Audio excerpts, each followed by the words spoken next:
Dear students, আজ আমরা discuss করব WBHRB staff nurse grade 2 recruitment সংক্রান্ত, অর্থাৎ 2024-25-এ রিক্রুটমেন্ট কবে আসতে চলেছে, এই সংক্রান্ত এক্ষেত্রে কি কি এভিডেন্স রয়েছে, আসন কত থাকতে পারে অর্থাৎ ভ্যাকেন্সি কত থাকবে, এই সংক্রান্ত সকল বিষয়গুলি আজকে ডিসকাস করা হবে।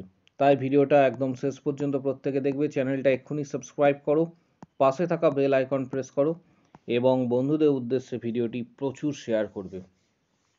WBHRB staff nurse grade 2 already তোমাদের আমি জানিয়েছিলাম যে এক্ষেত্রে নিয়োগ প্রক্রিয়া হয়তো কিছুদিনের মধ্যেই শুরু হবে, কারণ এক্ষেত্রে তোমাদের একটা নোটিশও আমি দেখিয়েছিলাম যেটা পরবর্তী ক্ষেত্রে দেওয়া হয়েছিল। অর্থাৎ রাজ্য সরকারের পক্ষ থেকে একটা নোটিশ এক্ষেত্রে জারি করা হয়েছিল যে স্বাস্থ্য দপ্তরের ডক্টর, নার্স এছাড়া আরও অন্যান্য যে সমস্ত পোস্টগুলি ভ্যাকেন্ট রয়েছে সেগুলি অবিলম্বে এক্ষেত্রে নিয়োগ করা হবে। এই সংক্রান্ত বিষয়ে একটা নোটিশ কিন্তু দেওয়া হয়েছিল, সেই নোটিশটিও আমি তোমাদের দেখিয়েছিলাম। পাশাপাশি তোমাদের জানাবো এক্ষেত্রে এবছরে 2024-এ প্রত্যেক বছরে তোমরা দেখে থাকবে বিগত বছরে শুধুমাত্র ব্যতিক্রম ছিল, কিন্তু যদি বিগত বছর ছেড়ে দেওয়া হয় তাহলে কিন্তু মূলত প্রত্যেক বছরে নভেম্বর ডিসেম্বর মাসে কিন্তু ভ্যাকেন্সি প্রকাশিত হয়। নভেম্বর থেকে ডিসেম্বর মাসের মধ্যেই ভ্যাকেন্সি প্রকাশিত হয় WBHRB স্টাফ নার্স গ্রেড 2, যেটার রিক্রুটমেন্ট হতে হতে মোটামুটি তোমরা ধরে রাখো এক্ষেত্রে মার্চ এপ্রিল অর্থাৎ নেক্সট ইয়ারের মার্চ এপ্রিলের মধ্যে এর রিক্রুটমেন্ট কিন্তু কমপ্লিট হয়ে যায়।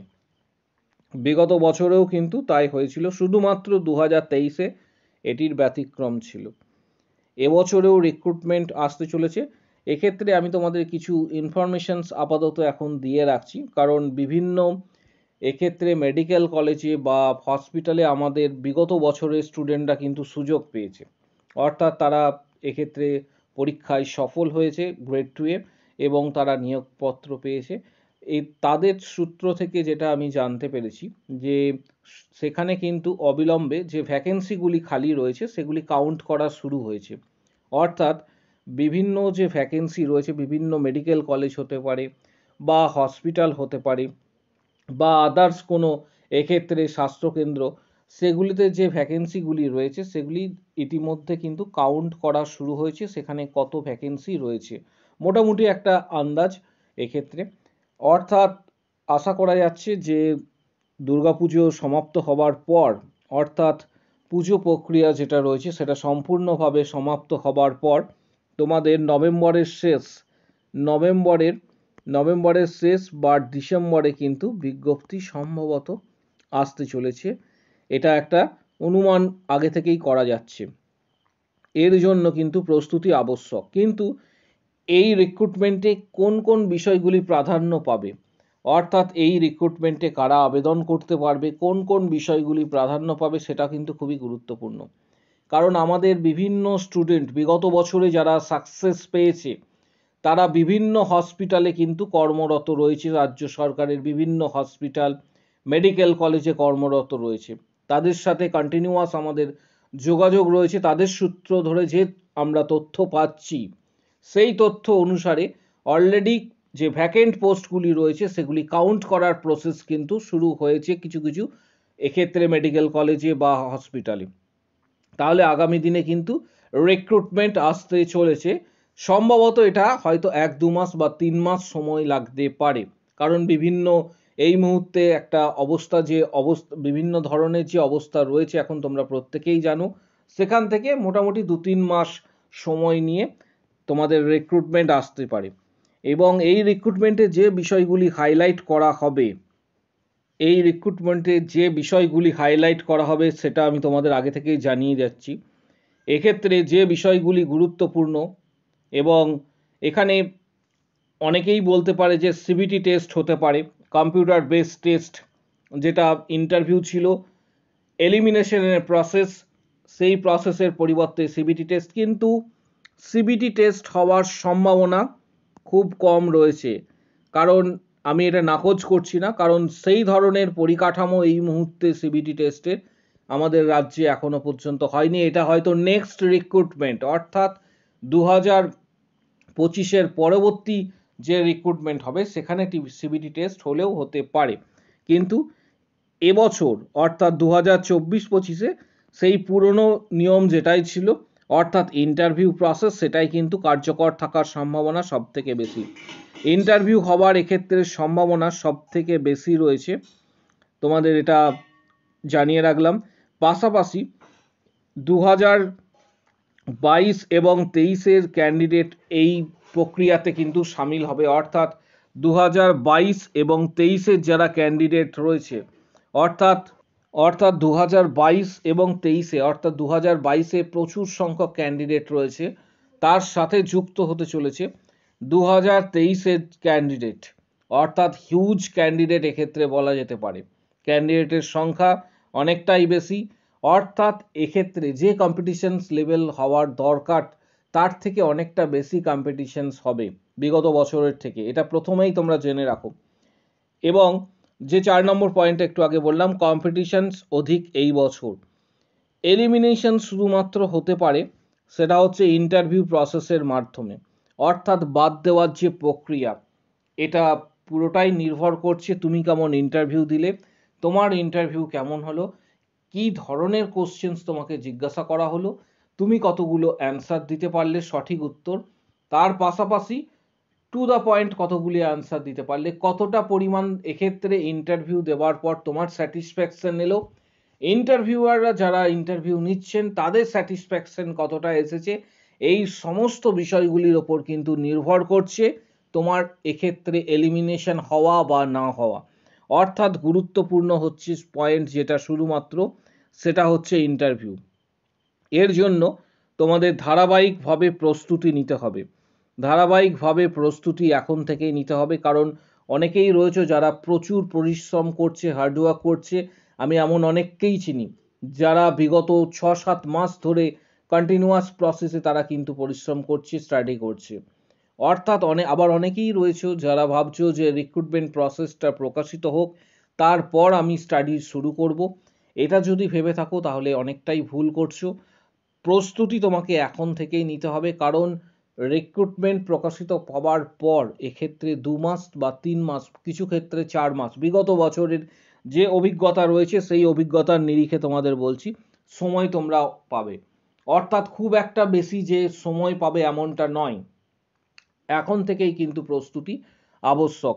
তার সাথে সবথেকে বড় বিষয় ভাইটাল যেটা 2022 এবং 23-এর, অর্থাৎ একটা ইয়ারের ক্যান্ডিডেট যদি থাকে তাহলে ঠিক আছে, কিন্তু এক্ষেত্রে দেখা যাচ্ছে দুটো ইয়ার, তার পাশাপাশি যারা রেসিপ্রোকাল রেজিস্ট্রেশনস করে নিয়েছে, অর্থাৎ যারা বাইরের স্টেট থেকে স্টাডি করে এক্ষেত্রে জিএনএম বা বিএসসি যারা স্টাডি করেছে, অলরেডি রেসিপ্রোকাল রেজিস্ট্রেশনস পেয়েছে, তাই সেই সমস্ত ক্যান্ডিডেটও কিন্তু অ্যাপ্লাই করবে। অর্থাৎ এখানে কম্পিটিশন লেভেল অনেকটাই কিন্তু হাই হতে চলেছে, তাই তোমাকে নিজেকে আলাদা হতে হবে বাকিদের থেকে, অর্থাৎ ইন্টারভিউ একটা ছাপ রাখতে হবে যে হ্যাঁ তুমি তোমার দ্বারা এক্ষেত্রে সম্ভব, যাতে ইন্টারভিউয়ের রুমের মধ্যে বডি ল্যাঙ্গুয়েজ, জেস্চার, এই সমস্ত সব কিছু যেন পজিটিভ থাকে, কনফিডেন্ট থাকে, তাহলেই কিন্তু পাওয়ার সম্ভাবনা কিন্তু সব থেকে বেশি। তার জন্য দরকার এক্ষেত্রে হচ্ছে পরিশ্রম, হার্ডওয়ার্ক, স্টাডি করতে হবে অ্যাটলিস্ট 5-6 ঘন্টা মিনিমাম। আমি এমন অনেককেই চিনি যারা আমাদের চ্যানেলের হাত ধরে প্রস্তুতি নিচ্ছে, তারা বিভিন্ন বেসরকারি অর্গানাইজেশন বা নার্সিংহোমে কর্মরত, সেখানে তাদের 8 ঘন্টা থেকে 12 ঘন্টা ডিউটি করতে হয়, তার পরবর্তী ক্ষেত্রে তারা বাড়ি এসে বা হস্টেলে এসে কিন্তু তারা স্টাডি করছে। অর্থাৎ এবছরে কম্পিটিশনস কিন্তু অনেকটাই হাই হবে। 7 নম্বর যে পয়েন্টটা তোমাদের বলবো, লাস্ট 5 ইয়ারের কোশ্চেন্স ইন্টারভিউয়ের প্রস্তুতি নাও এবং ইন্টারভিউয়ের সেরা পারফরমেন্স কিন্তু তোমাদের দিতে হবে, তাহলেই কিন্তু এক্ষেত্রে সিলেকশন হওয়ার সম্ভাবনা সব থেকে বেশি। অর্থাৎ অনেকেই রয়েছে যে অনেকেই ভাববে যে রিক্রুটমেন্ট প্রসেস প্রকাশিত হোক তারপর স্টাডি শুরু করব, এই ভুলটা যেন কেউ না করো, কারণ এবারে ক্যান্ডিডেট সংখ্যা অনেক গুণ বেশি, অর্থাৎ এবারে ক্যান্ডিডেট প্রচুর, কারণ 2022 এবং 23-এর ব্যাচ দুটি রয়েছে।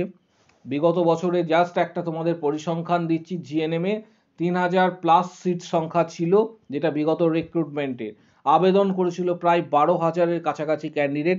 কিছু সংখ্যক ক্যান্ডিডেটের এক্ষেত্রে ফর্ম ফিল আপ ক্যান্সেল হয়ে যায়, কারণ অনেক ভুল তারা ফর্ম ফিল আপ করেছিল। সেটা বাদ দিয়েও বলছি প্রায় 11,000-এর কাছাকাছি ইন্টারভিউ প্রক্রিয়াতে যারা সুযোগ পেয়েছিল ফাইনাল, প্রায় এক্ষেত্রে 9,000 থেকে 10,000 জন সুযোগ পেয়েছিল বিগত বছরের ডেটা, একটা অ্যাপ্রক্স ডেটা। এবছরে তার দ্বিগুণ হওয়ার সম্ভাবনা কিন্তু রয়েছে, যেহেতু ক্যান্ডিডেটের সংখ্যা অধিক রয়েছে। তাই এখন থেকেই কিন্তু প্রস্তুতি আবশ্যক। তার জন্য তোমরা অবশ্যই তোমাদের স্টাডি যে বইগুলি রয়েছে সেগুলি অবশ্যই পড়বে। বিগত বছরে যে সমস্ত ক্যান্ডিডেট সাকসেস পেয়েছে তাদের ডিটেলস তোমরা এই শর্ট সেকশনে কিন্তু পেয়ে যাবে। বিগত বছরে যারা সাকসেস পেয়েছে শর্ট সেকশনে পেয়ে যাবে ডিটেলস। শর্ট সেকশনে ক্লিক করলেই তোমরা কিন্তু ডিটেলস পেয়ে যাবে কারা বিগত বছরে সাকসেস হয়েছে আমাদের চ্যানেল এর মাধ্যমে, অর্থাৎ গাইডেন্স আমরা করেছিলাম, তাদের ডিটেলস কিন্তু তোমরা এখানে পেয়ে যাবে। WBHRB CHO এবছরে অলরেডি আমরা মেম্বারশিপ শুরু করেছি। মেম্বারশিপ এক্ষেত্রে এখনও পর্যন্ত তোমাদের জানাবো যে 29টি ভিডিও দেওয়া হয়েছে বিগত বছরের। এর পাশাপাশি 29টি ভিডিওতে 425টি প্লাস কোশ্চেন্স দেওয়া হয়েছে, যে সমস্ত কোশ্চেন্সগুলি বিগত বছরের ইন্টারভিউয়ের কোশ্চেন্স। যারা মেম্বারশিপ নিয়েছে তারা পেয়েছে। মেম্বারশিপ নেওয়ার জন্য এখানে যে জয়েন বাটনটা দেখতে পাচ্ছ, এই জয়েন বাটনে তোমাদের ক্লিক করতে হবে। জয়েন বাটনে ক্লিক করলে, জয়েন বাটনে ক্লিক করার পর ইন্টারফেস এইভাবে আসবে। এটা সরাসরি মেম্বারশিপ। এখানে 159-এর যে স্ট্যান্ডার্ড প্যাকেজ রয়েছে, এই প্যাকেজটি সিলেক্ট করে তোমাকে মাস্টার কার্ড বা ভিসা কার্ডের সাহায্যে পেমেন্ট করতে হবে সরাসরি ইউটিউবে। কিন্তু একটা বিষয়, যারা এক্ষেত্রে সরাসরি মেম্বারশিপ নেবে এক্ষেত্রে অনেক ভিডিও তোমাদের ক্ষেত্রে হয়তো পাবে না, কারণ এটা টোটালটা ইউটিউব কন্ট্রোল করে। তার জন্য সরাসরি মেম্বারশিপ তোমাদের নিতে হবে। সরাসরি মেম্বারশিপ নেওয়ার জন্য তোমরা এই ভিডিওর কমেন্ট বক্স সেকশন যেটা রয়েছে নিচের দিকে, সেখানে কমেন্টস করবে আমি মেম্বারশিপ নিতে চাই, আমি মেম্বারশিপ নিতে চাই বলে কথাটি কমেন্ট করবে। তখন তোমাকে হোয়াটসঅ্যাপ নাম্বার দেওয়া হবে, হোয়াটসঅ্যাপে যোগাযোগ করবে।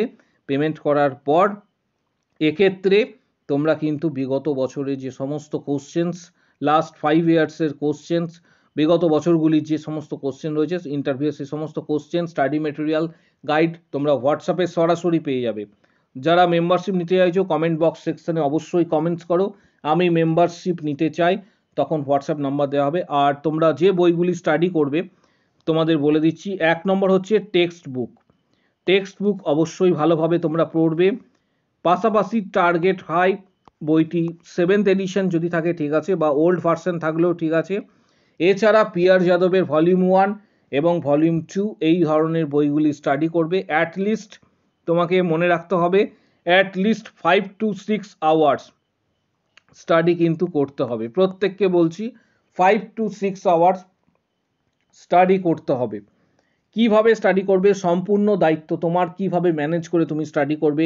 তুমি যে বেসরকারি অর্গানাইজেশন বা হসপিটালে কাজ করছো সেটাকে ম্যানেজ করে কিভাবে তুমি স্টাডি করবে, সম্পূর্ণ বিষয়টা তোমাকে কিন্তু দেখে নিতে হবে। ভিডিওটা প্রচুর শেয়ার করো বন্ধুদের উদ্দেশ্যে, চ্যানেলটি সাবস্ক্রাইব করো, পাশে থাকা বেল আইকন প্রেস করো, এবং প্রত্যেককে বলছি রিক্রুটমেন্ট সংক্রান্ত যাবতীয় তথ্যের জন্য চ্যানেলটি আজই সাবস্ক্রাইব করো। যারা মেম্বারশিপ নেবে কমেন্ট বক্স সেকশনে অবশ্যই কমেন্টস করো। আজকের ভিডিও এই পর্যন্ত।